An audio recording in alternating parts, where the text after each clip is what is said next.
Hey, my name is PolishLynx and welcome to Narcissu, a little Iris. And, well, third episode means third chapter in this game actually for us. Iris's choice. Let's start.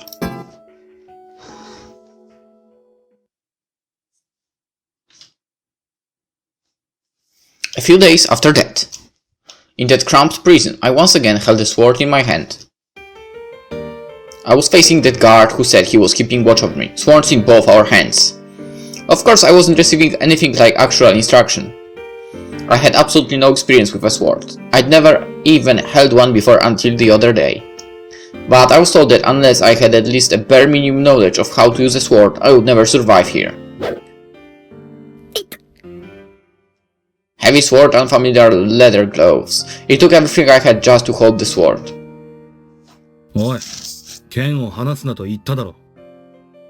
Easy for you to say, probably. ごめんなさい。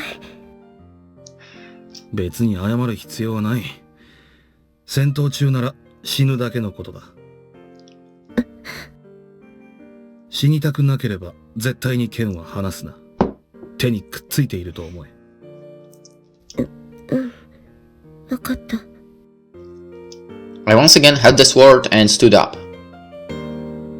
From what this man said, if someone came along, he could also get involved. It was as simple as stabbing my opponent from behind as he faced off with me. Essentially, so long as we killed them, there would be no evidence. It would be hard to go public with the news that a little girl like myself had killed a big adult. But if they came with a number of companions, things were different. Since the guard wouldn't be able to interfere in that case, ultimately it fell on me to defeat my opponent. バカらしいと思うだろうが、あいつらにもプライドがある。女子供のお前から1対1の勝負を挑まれれば、受けざるを得ん。He said they would accept, even if it were a farce or hypocrisy. Which is certainly how I saw it. There wasn't any point in letting me take up a sword and fight.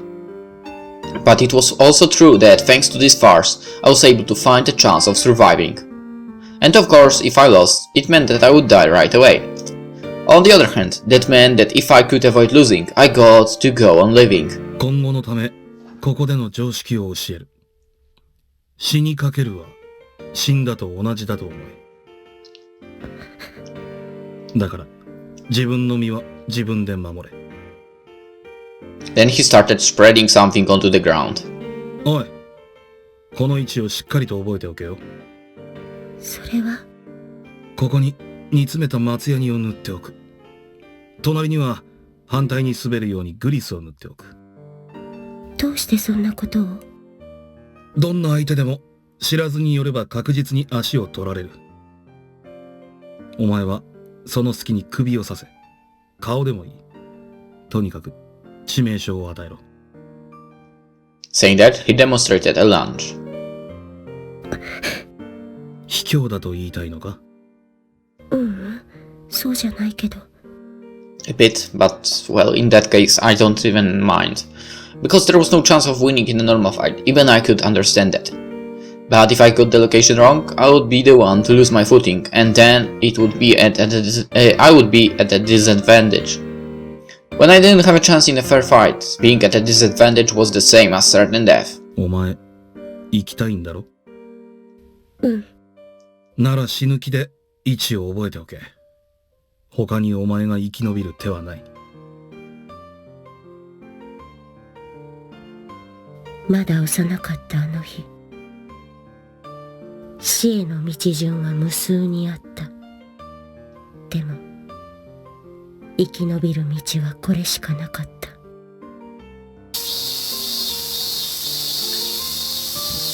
The cicadas called loudly. The long winter ended, spring came, and once again a hot summer was coming. I considered the fact that it had been 6 months since I came here, but the war still seemed to be raging. In the middle of that, here in this place, another nameless stranger was facing me. A stranger wearing a thin smile was closing the distance between us. Judging by his appearance, he was probably some young knight in training. And from outside of the cell, simply watching the two of us, were the guard and what happened to be the night squire. When I brought a second with them, I had no choice but to defeat them myself. Of course, my opponent before me showed no signs of fear, even when I was given sword. For this, his whole body was wrapped in armor like a knight. He didn't go so far as to cover his face. He might have felt there was no need, since his opponent was just a small girl. Or perhaps keeping his face visible was some small gesture of respect toward the former princess. Either way, while my opponent approached with confidence, I didn't move from my spot. Those were my teacher's instructions. I had been told to assume a weak posture, and to stand defensively with a scared expression. It was probably a way to get my opponent to let their guard down, but even without those instructions, it happened naturally. では姫様、申し訳ないが、死んでいただきます。Yeah, you will be surprised in a second. Saying that, my opponent approached carelessly. Feeling something strange under his feet, he became slightly unstable. It was then! I stabbed him in the face. There weren't many other places exposed. Instantly raising a rough cry and bleeding from the face, the young knight in training fell into a crouch. In moments he was covering his face with his hands, crouching down on the floor. His position was the definition of defenseless. But all of it was as my instructor predicted. As thought, I stood behind the man and placed my sword against his cheek, which he had exposed in his defenselessness. And then, putting strength into it, I pushed the sword straight down. As I did, blood gushed out, neither truly red nor black. The source of the black puddle twitched his feet and legs slightly, and then fell still. Eventually the guard, who had been observing, spoke to the squire. それでは、お引き取り願おうか。信じられん。こんな子供に敗れるとは。なんでしたら、次はあなたが挑まれますか？いや、私はただの付き添いだし、女子供に剣を向ける気にはならない。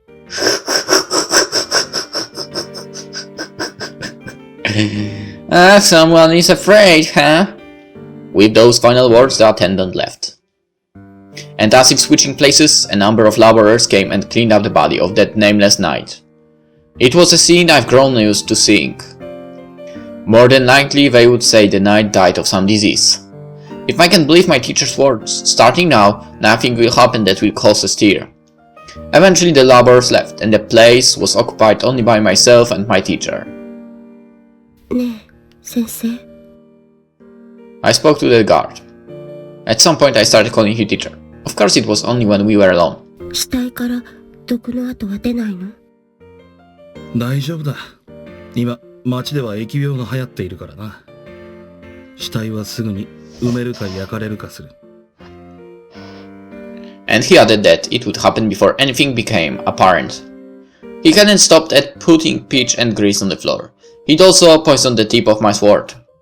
He said that it was something that could instantly slow a person's movements with just a scratch of the tip. Of course I considered this dirty finding, but there was nothing else a child like myself, who hasn't even seen 10 years, could do to survive. これで4人目だった。ああ、この戦争が終わるまではずっと来るだろう。It had been 6 months since I defeated the first person to arrive. Or to put it another way, 4 people had to die in order for me to survive for half a year. The lives of the 4 people who died, and the 6 extra months of my life. I didn't know what to compare it to, or whether it was light or heavy. However, from what I heard, this war might continue for many years still. I don't think I can keep living like this for several years. I also don't think I can stay alive that long. おい、これを塗っておけ。何これ？泥だ。内宮捻挫の熱を取る効果がある。Saying that, he took some wood out of leather bag for me. He probably noticed me hitting my leg against the wall earlier. I knew very well that I couldn't continue living like this forever. But like this, with teacher's help, I was able to continue living for half a year. Then, even if it were just the smallest of possibilities, just maybe, that thought just suddenly came to me. なあ、お前。俺を先生と呼ぶのは勝手だが、俺を信用するなよ。いや、俺だけじゃない。誰も信用するな。先生も Maybe especially him. 例外などない。 And with a somewhat lonely look on his face, he kept speaking. 俺の役目は、お前を死なないようにすることだけだ。え？それが守れなかった時は、俺が殺されてしまうからな。そうね。そうだったわね。Interesting. Nodding, I whispered softly. Once again, I told myself, it wasn't that my teacher wanted to save me. He was acting solely in his own interest. And so, a few months later, autumn ended, winter passed, and it was almost halfway through the spring. I was still in that place, and today I was facing another opponent. As always, that person had a thin smile on their face. Some nameless opponent. In front of my cell, my teacher was simply watching, and there was one other there, most likely an attendant. Since that day, I had already killed 10 people. I had thought that after killing so many, some rumors would start and people would stop coming, but things didn't change much. It seemed that every 2 or 3 months, one would come. At first it was mostly impressive looking knights, but now that seemed to be becoming rarer. Lately there were more people wearing shoddy armor, as if they had fled the battlefield in shame. The problem wasn't the quality of my opponent, for it was the number. Every last one of them had to be killed. Not killing one meant dying. Why don't they just make it so no one can get to this prison? I've asked my teacher that numerous times. Apparently that couldn't be done. I didn't know anything about countries or politics, but apparently it was necessary to allow people to come if they wanted to. And while I didn't doubt my teacher's words, these knights were really strange creatures. Even when a one-on-one duel was so obviously a farce, absolutely no one ever refused.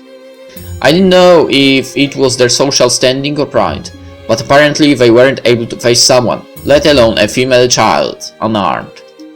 Of course, there were those who didn't seem to mind. But just like the one I defeated before, once the conversation started, they all let me take up a sword. Even if it was a farce, they probably had their own justification. Or could it be that I'm being used for something? Maybe it was because I was distracted by those internal thoughts. Oh no. I had been careless and put my foot on the part of the floor with the oil. For an instant I lost my footing and my stance collapsed in an instant.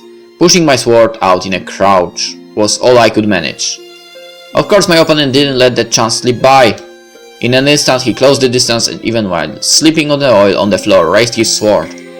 I can't avoid it, I'm going to be cut! Instinctively I shut my eyes. When I opened my eyes, my opponent was falling down. As his back was curving to the floor, I saw a sword sticking out with blood, flowing rapidly from the entry point. 先生。しょうがねえ。 Hey. At first I didn't realize what happened, but deeply embedded in my opponent was my teacher's sword. Without a doubt, in order to save me from my precarious position, he had thrown it. だけどこれって。That's right, this was only okay to do when my opponent was unaccompanied. Even now, with the opponent faced, it was routine for my teacher to cut them down from behind. But today, there was an attendant. Even now, he was watching everything play out. おい、まさかモンバ、お前は仲間か。なるほど。道理で女子供に何人もかなわないわけだ。Can't you just kill the attendant as well? With those words, the attendant made to leave the place. Apparently shocked by the sudden turn of events, teacher did not move. I ran without thinking. My mind didn't even have a chance. My body moved first. こいつは逃がしてはいけない。The thought came to me instantly. So towards the back of the man, opening the metal door to go outside. I threw my sword as I ran, and it lodged in his back. And getting closer, even as he struggled to escape while falling, I grabbed his leg and dragged him back. There was poison on the tip. Even though I knew that, as he struggled moving his arms and legs, I kept stabbing. I was desperate. Eventually, in front of the door, the monster stopped moving completely. Once I confirmed that, I dragged him back into my own cell. お前、 My teacher spoke to me as I did that. He had just been staring in a daze at everything that happened. 挑んだことにしましょう。